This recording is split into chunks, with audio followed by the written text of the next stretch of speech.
the engagement that you're after is obviously that student will commit themselves to a sets of standards that you have set that you've got to meet. So I think probably the hardest thing in getting that process done is having confidence built up with not only the teacher but the students and their own students, so they're comfortable in their own skin to pursue a real hard effort to fulfil their ultimate aim of success. They want success, and most kids, rather than having success as the thing, it's to achieve. And I think letting them know they can achieve it simply by showing them that the teacher is quite happy to work as hard as them. There are always quite a number of students who lack confidence, who might not be terribly obvious, but they don't have that real confidence in their own ability.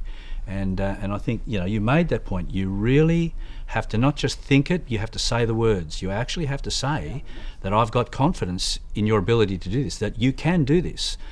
You know, you've got all this together, all you need to do is this, this and this, and you sort of give them that confidence and direct them quite strongly.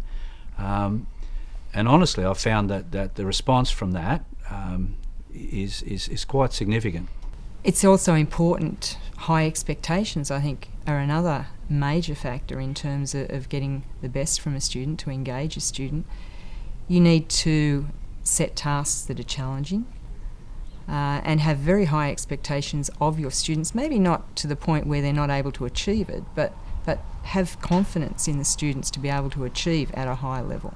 The way I see it, the way in which teachers show their expectations, well, not so much expectations, but they're wanting us to do well in our courses. They'll say, first lesson of the course, I would like each and every one of you in this class to do the absolute best that you can. And we all know that it gets to points in HSC where you drop off a bit or you might feel a bit of pressure from the work, but if you want to come and see me outside of class or even during class, I'll be able to help you step back and take a look at everything and organise it so you can handle the workload better, or help you with study notes or anything like that to help you achieve the best mark that you can. And it's not necessarily saying everybody in the class should be getting 90s, it's just everybody in the class should be doing the best that you can. Like they still make you feel happy if they know that you've done the best that you can. Though you may not be getting 80s, 90s, as long as you've tried your best, then you should be happy with yourself. And you're just going to keep growing and getting better. Yeah, and they know what your best is, and they're aware if you're not doing your best, and they'll talk to you about it. Most of the motivation is from like also outside school stuff as well, because things that you want to achieve in life, like I want to be a doctor. Now for me to get that, I have to achieve a high mark. And the motivation is there because my goal is to become a doctor. So setting high or achievable goals is also important, that the teachers reinforce to us that, you know, aim high and you can get there.